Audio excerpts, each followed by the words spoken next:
Hello, everyone. Today on our podcast, we would like to talk about getting back to the basics and how the habits and mindset is actually what drives your business and success forward. Today, really, most people think that success in real estate comes from new strategies, better marketing, or even new lead sources. I hear it all the time. And really, the truth is much simpler. Success usually comes down to just a few fundamentals that people stop doing once things get uncomfortable. Today, I want to talk about five things, five good habits, five things that we need to focus on that separate people who stay stuck from the ones that just keep moving forward. Good morning, Peter. How are you doing today? I'm doing great, man. How are you? I'm doing all right. I mean, the change in time really gets to you, though. I know, but I'm excited that we're gonna have longer days now. It's not gonna get dark so early, which is always good. When I usually leave the office, it's always dark and gloomy, and it feels like the day's over. So it gives us an extra hour at least. Yep. Gives us a little bit more time to make a little bit more calls, set up more meetings, go on more listing appointments. But I think that all ties into what we're talking today, right? Numbers, right? The numbers tell the real story, right? The amount of what you do tells exactly what your business looks like. Like for me, for instance, I tell my agents all the time, I can tell how successful you're going to be by the amount of calls that you're making, the amount of appointments you're booking, and even the amount of tasks that you have in the future set up for yourself. Now, that being said, I know that you weigh heavily on numbers too, Peter. What metrics do you think are the most important? What are you proud of? What are you not proud of? And really, what are the ones that just move the needle? Yeah, no, great question. Obviously, when we're recording this podcast, this is the first week of March, so the first quarter of 2026 is already over. One of the things that people wait and do, and obviously everybody just goes very excited into the new year, set all these massive goals, and they want to hit them, right? But the problem is most people don't revisit their goals. What part of what we're going to be talking about is a reflection of what are we proud of that we're doing so far, or what we've done so far, right? And so the first thing I look at, which is very obvious, is like, okay, well, how many deals did we close so far this year? We really have maybe 6 months left to the year, because the last 3 months is going to be the result of the activity that we've done, right? So we didn't even count the last 3 months of the year. So I tell the agents on our team, I'm like, hey, we only have half the year left. This has already started. I mean, the first quarter of this year started in the last quarter of last year. So what does our activity look like? What's the result really that showed up in the first quarter? And how are we doing to make sure that we set closings and under contract? So we look at closings under contract for the first quarter, and then also the activity that's going to get us the results for the next quarter, which is, like you mentioned, calls, conversations, and appointments. These are going to be the lagging indicators, right, of our business, and to make sure that we are progressing to get more deals under contract. What about you, Sharif? No, I'm gonna have to agree with that. I mean, the really the metrics is that we're proud of, the ones that we talk about all the time, even every day, really, are phone calls, emails sent, text messages sent, but really getting down into how many conversations you had in a day, right?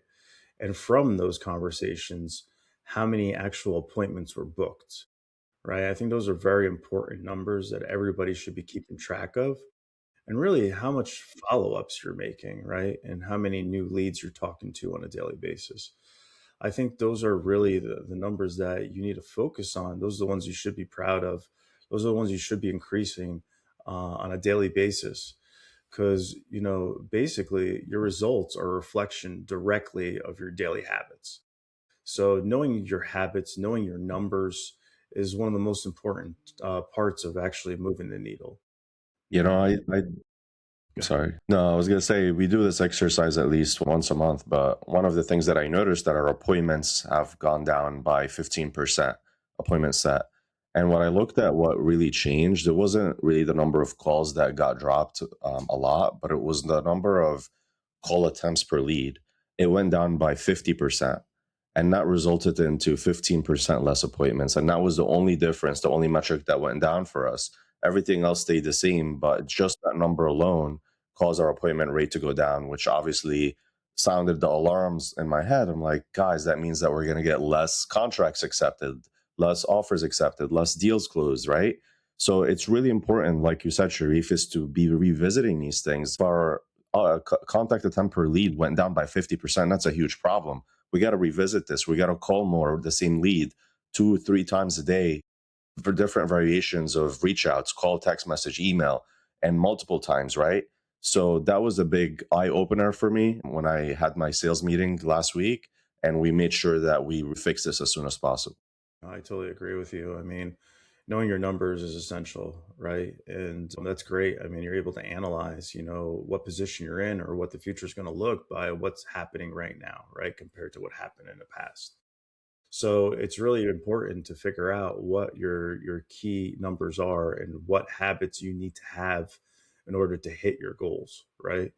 So that is, the first thing that we want to talk about is definitely it all comes down to just knowing exactly where you are and where you want to go and increasing a little bit on a daily basis to get there. But, that's the first part. Another part that I'd love to, dive into if we can, Peter, is body language, right?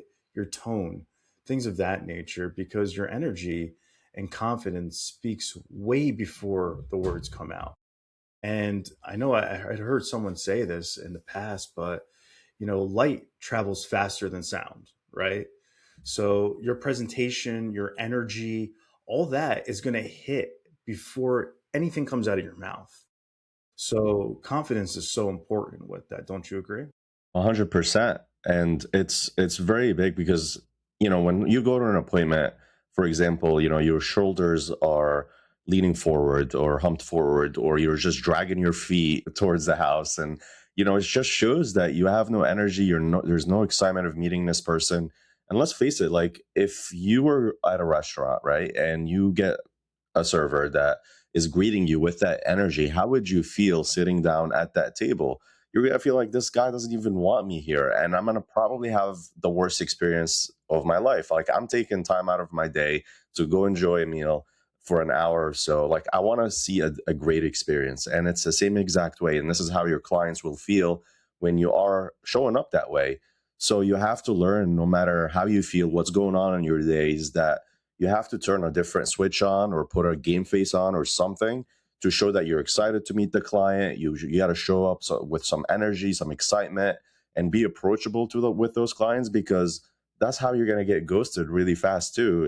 If you don't show up, excited or wanting to meet a client or really wanting to serve this client. No, I'm gonna have to agree with that. And I don't even think it's even just the clients, though, Peter. I think it's just like daily interactions with anyone, including agents and everyone else, Sure. right? Like I feel it. I feel it when agents call us and they're not confident, right? They lack the energy. Like it doesn't equal a good conversation, and it's not a good reflection that they're presenting based on representing their client. So just know that, your posture, that is important. Your energy, that is important. How confident you are in a conversation, that's probably one of the most important things, right? And if you show 100%. up timid and uncertain, people will feel that immediately, right? Like they'll see that before you even say a word. And then if you start stuttering or you don't know what you want to say and you start stumbling over words, it's not going to help it, right? I just experienced this a week ago. We were negotiating with an agent that he's got a buyer. I have the listing. I'm representing the seller. And we offered $5,000 credit, and they were asking for a lot more, right? So I can tell right away that I won the conversation by in the first 3 seconds of what the agent told me. They were like, "Hey, so I just wanted to ask, would it be okay if your clients gives us a little bit more?" I'm like, no. And then that was it. It was the end of the conversation. I won. But I'm like, would it be okay? Like, is that how you're going to start negotiating with somebody and afraid to ask? Like, of course. Of course, that's not how you want to start a negotiation, right? We've learned this from, coaching and Chaplack, and he talks about this. He wrote a post about this too. He's like, it's leadership language, right? With your clients. How would you as a leader lead somebody to do the next step, right? You're not going to say, "Hey, would it be okay if you make your calls today?" I'm like, no, that's not how I'm going to talk to my agents. But that's exactly how you need to talk to your clients or the agent on the other side. You got to have that leadership language when you're communicating things like this. Definitely. I mean, when you do show up with confidence and conviction, that energy communicates before you even say a word. Right? And like if someone's like, kind of like stumbling over their own words and don't understand what they want to actually get out while you're on a conversation with them, like, that's before you hear any type of words, right? That's confidence that they have in themselves. And that's important. We're not talking about confidence in the business itself. We're talking about confidence you have in yourself, right? And you might not know everything, but you should present yourself in a better fashion where people are going to basically understand where your stance is, right? So just remember that you have to present yourself better. You got to make sure that you are, standing up straight. Your posture is good, right? You have to be like, I talk to my agents all the time about this too. Like even your energy on the phone, right? Stand up, be Yes. cheerful, smile while you're talking, right? People will feel that through the phone, and definitely be confident about the information that you're presenting as well. So true. But, that's number two. I want to dive a little bit into number three. And really, success is built on behaviors, not on the goals that you set. You know what I mean? A lot of people set goals, but goals alone, they don't actually result anything, right? You can make all the goals you want, but you're not going to find the results. It's just behavior and routine change results, right? So it's your daily prospecting, your daily follow up, really your daily improvements, just trying to be 1% better than you were the day prior. That's really what we pride ourselves on. That's what we preach all the time. And success is really one big moment. It's a result of consistent habits repeated over time.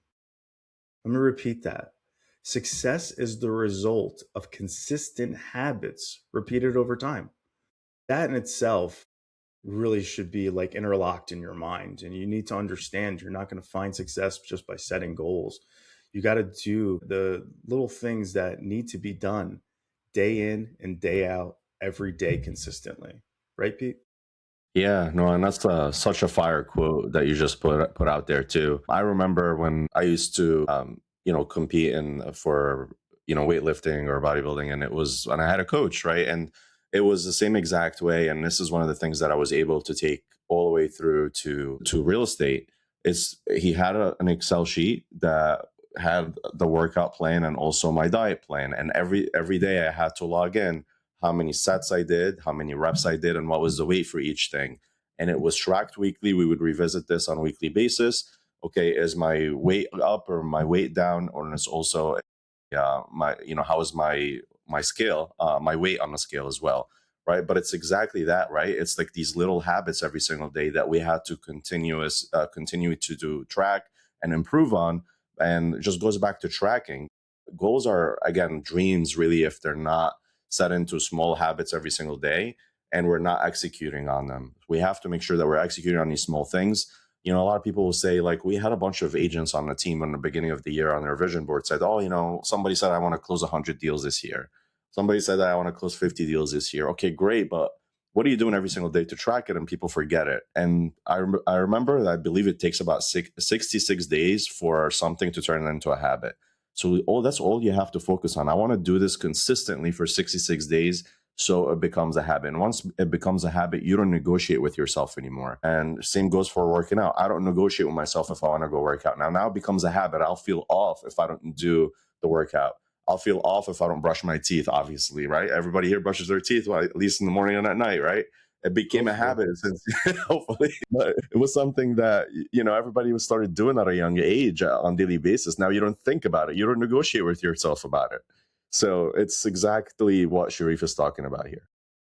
Yeah, I mean, you got to understand what a habit is, right? It's something that you do repeatedly over and over again until it becomes muscle memory, right? Like it's something that you just do naturally at that point. And that's something that you really got to take your business seriously because you got to figure out what habits you need each day, right?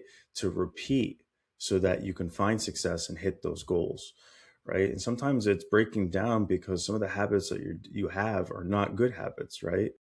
Like if you have a habit of grabbing your phone and just scrolling social media first thing in the morning, it's probably not a good habit to have, right? If you replace that with, maybe reflecting on the day prior, figuring out what you're grateful for, and starting your day off right, maybe working out, having a good breakfast. Those are habits that you're actually developing yourself, right? Then you break into your day, right? If you have a habit of calling, say, FISBOs and expires first thing in the morning, that's going to come natural. Like you said, Pete, like after 2 months, you're not even going to double guess this anymore, right?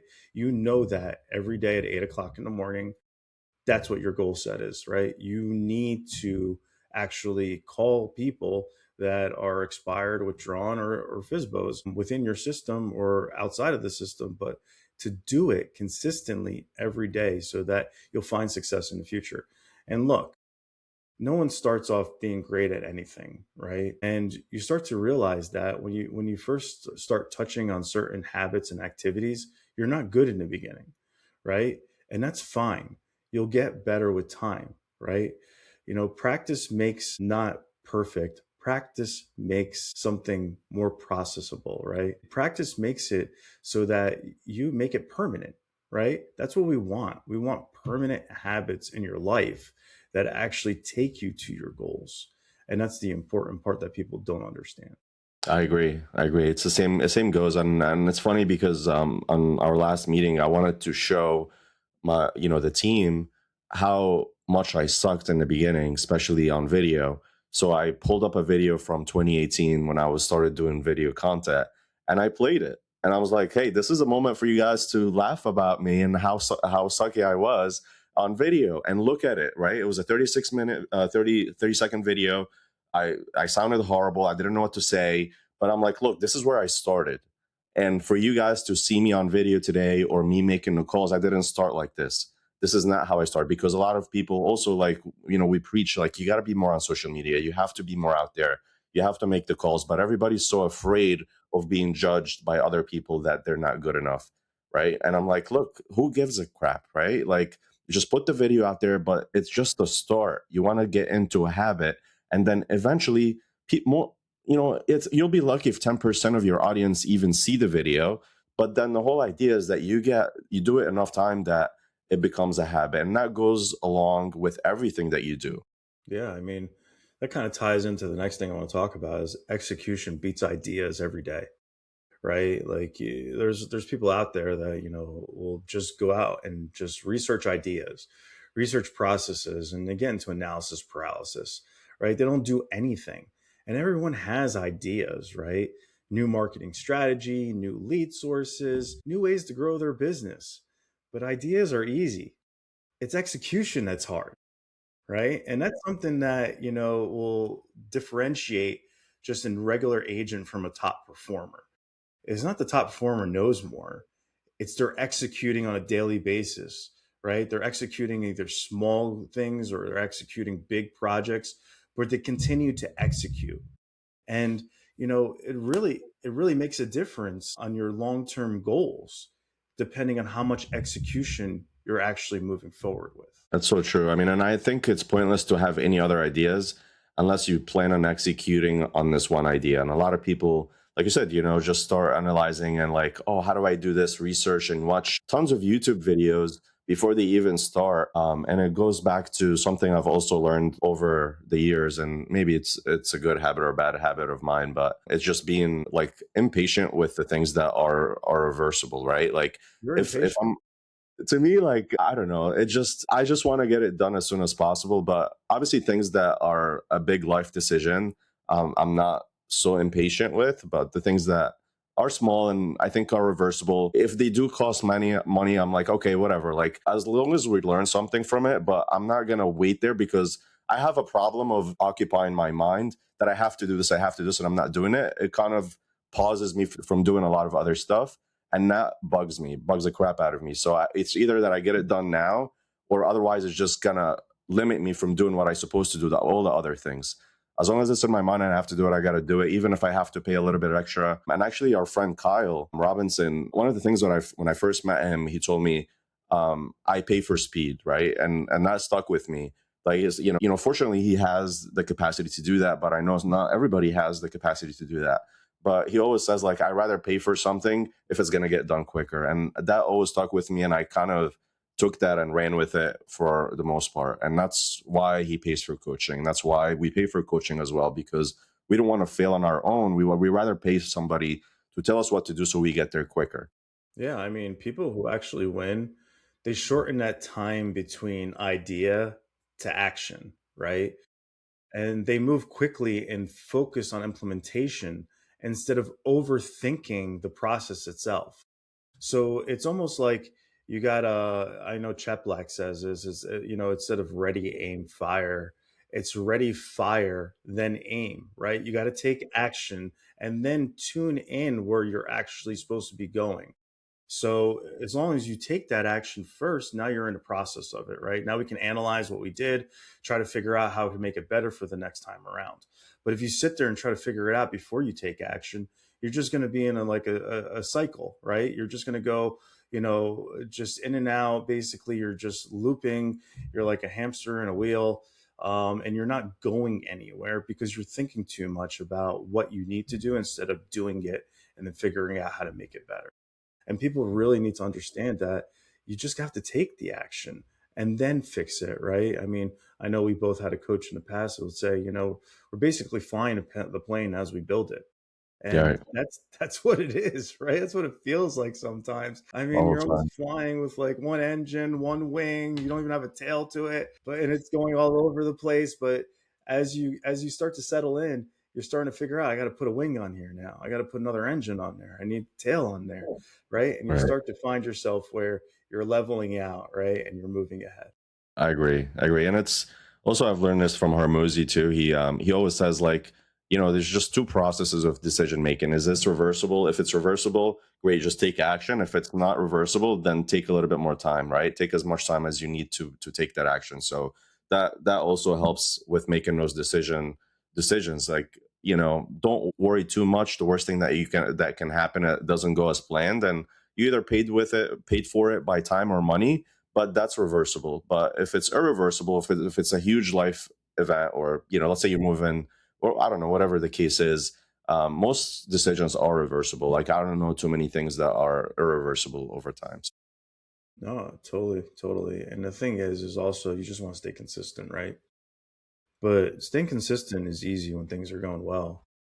It's hard to be consistent when things are going wrong. And let me promise you, things will go wrong. I mean, I tell this to everybody, even the clients that I meet, and things won't always go according to plan, right? Deals will fall apart, schedules will be disrupted. Some days just don't go right. I mean, that's just going to happen.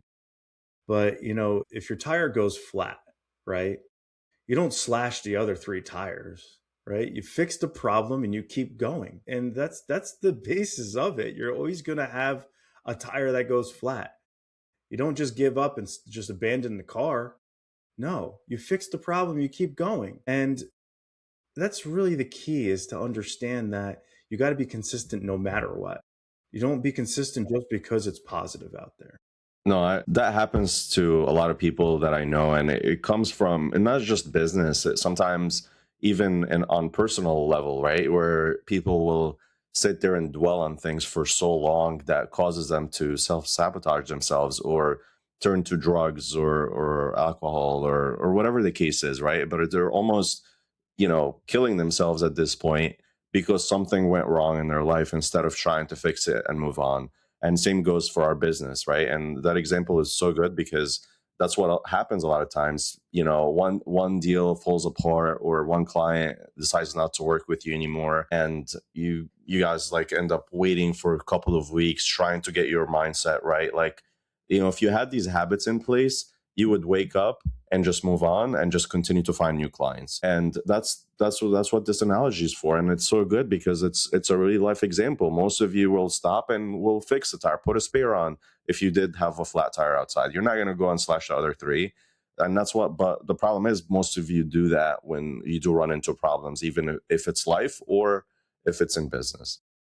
I mean, it's so true too. It's like you implode your business if one thing goes wrong, right? Or just totally give up. But it's we're not telling you, okay, it's easy, right? I know it's difficult, and it's just about building your habits and doing things when you don't want to do them. And really, it's like if you miss your prospecting block, so what? Move it to another time, right? Be flexible with yourself and then understand that you need to get it done, right? Even if you don't want to get it done. I mean, if you miss a day, pick it back up tomorrow, right? Just remembering that there's certain things that you have to do. And the key is not letting those small setbacks turn into long term bad habits, right? So just remember that. Don't let the setbacks turn into a bad version of yourself out there doing things wrong now, right? Do things even consistently when it doesn't feel like the time is right, when you don't feel like you want to do it. That's when the real winners shine, right? Is when you're doing things when you know you don't want to do them. Yeah, and this is a behavior that I feel like it does take some time for people to get used to, especially in the beginning. But it just goes back to emotional intelligence and just knowing, separating your emotions and your feelings from what needs to happen over time, because that's what gets in the way. When you feel down or you feel upset about losing a client, like what is the time frame from the time this happens to the time that you go back to your normal self? And as long as we're able to keep shortening that time period, this is the better you're going to get, and this is the more successful that you're going to get, because most successful people I know, they have literally, like, maybe they go from days to hours to minutes to seconds, right? A deal falls apart or somebody wants to cancel, before, and I'll be honest, like in the beginning, it probably took me a few days, maybe a week sometimes, but now I'm down to seconds, like maybe at most a couple of minutes. But I'm able to pick up and just continue to move on, because I know just sitting here and not doing anything and just looking for more opportunities is not going to help me, end up growing this business or continue to move forward. So No, that's the biggest thing.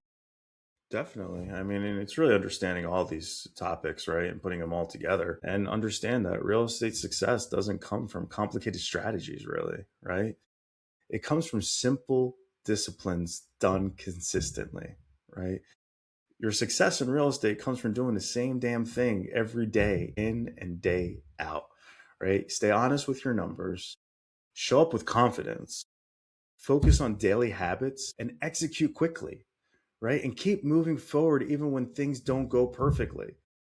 That's real estate. That's success in real estate summed up in like 5 lines: knowing your numbers, being confident, focus on your daily habits, execute quickly, and keep going forward, even if it doesn't turn out the way you want it to and if it's not perfect. I mean, if you can focus on those 5 things, you'll see your business inch up more and more every day. So good. And appreciate you guys for listening in today. If you do like this podcast, please share it, comment below, let us know that you like it. Let us know if there are certain topics you want us to touch on.